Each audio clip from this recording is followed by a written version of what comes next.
जयंती रघुनाथन द्वारा संपादित किताब कामुकता का उत्सव एक फेमस बुक है। किताब वाणी प्रकाशन से 2020 में आई है। इस किताब के जरिए हिंदी में उस बधी बधाई परिपाटी को तोड़ा गया है जिसमें सेक्स को हिंदी साहित्य में हे दृष्टि से देखा जाता है या फिर उसे गंदी बात कहकर नकार दिया जाता है। लेकिन जयंती रघुनाथन ने 19 साहित्यकारों को एक जगह जोड़कर और जिंदगी के सबसे अहम विषयों में से एक को इस तरह छुआ जिसे पहले कभी छुआ ही न गया।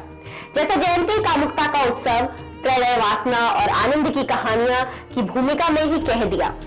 इश्क और वासना के बीच की दूरी सूत भर है, दोनों ही प्रकृति दंत है।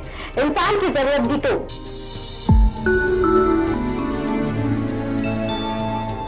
प्रकृति अपना हर काम आनंद से करती है। हर मौसम, हर दिन और हर रात में एक प्रवाह है, आनंद है। प्रकृति का हर जीव नई संरचना मुग्ध होकर करता है। मुग्धता कभी गलत नहीं हो सकती। इसे इसी तरह से समझना जरूरी है कि जिस क्रीड़ा से स्त्री और पुरुष निकट आते हैं, दो से एक बनते हैं और आनंद से विभोर होते हैं, उसमें सही गलत क्या हो सकता है।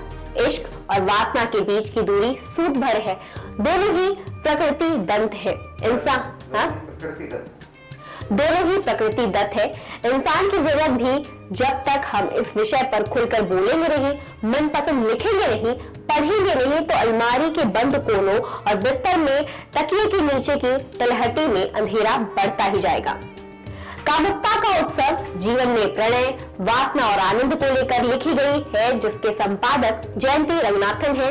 इस संकलन में संकलित कहानीकार मनीषा कुलश्रेष्ठ, प्रत्यक्षा सिन्हा, जयश्री रॉय, प्रियदर्शन, जयंती रघुनाथन, दिव्य प्रकाश दुबे, कमल कुमार, अंकिता जैन, विपिन चौधरी, गौतम राजऋषि, अरुण शक्ति, नरेंद्र सैनी, सोनी सिंह, प्रियंका ओम, ईरा टाक, रजनी मोरवाल, डॉक्टर रूपा सिंह, अनु सिंह चौधरी, दुष्यंत आदि हैं। कामुकता का उत्सव में जो कहानी अपने टाइटल और विषय से अपनी ओर ध्यान खींचती है वह है नरेंद्र सैनी की छत, सेक्स और साबुन। हालांकि टाइटल कुछ और इशारा करता है, लेकिन कहानी में सेक्स के माध्यम से एक किशोर बालक की मन स्थिति को बखूबी बयान किया गया है। कहानी मोन्टू की है। उसके पहले शारीरिक अनुभव के साथ शुरू होता है, आनंद की एक अलग दुनिया में जाने की दास्ता है। इसके बाद जयंती रघुनाथन की कहानी रोजापू भी ध्यान खींचती है, जिसमें बंटू की कहानी को बहुत ही रोचक अंदाज में पेश किया गया है और उसकी कहानी कई मायनों में अहम भी हो जाती है। वहीं कमल कुमार की सखी सहेली कहानी में जहां दो सखियों के प्रेमालाप को दिखाया गया है, उसकी वजह से जीवन में एक नई उमंग की दस्तक का इशारा भी मिलता है। हालांकि संग्रह की कहानियों में कुछ गड़ी हुई भी लगती है। इसकी एक वजह कई लेखकों का अंतर्द्वंद हो सकता है, लेकिन कुल मिलाकर ये कहानी संग्रह एक अच्छी कोशिश है। लेखिका का लेखन देखिए। जैसे ही हम उस मंदिर के सामने से हटे, देर तक मेरे दिमाग में दो बातें कौंधती रही। कन्या के चेहरे पर वो दिव्य हंसी और फिरंगी की आंखों में वो सतरंगी चमक।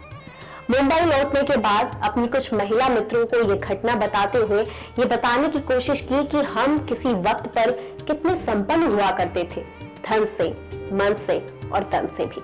खजुराहो के नाम से सब फुसफुसाहटों में बातें करने लगते हैं। ऐसा क्या देख लिया, नया क्या खोज लिया, तरह तरह की बातें भी सामने आई।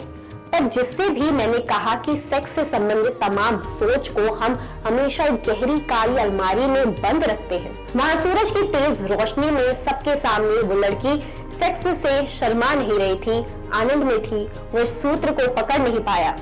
लब्बो लुबाब यही कि हमारे यहाँ प्रणय, सेक्स और कामुक तेजना की बातें खुलकर नहीं की जाती।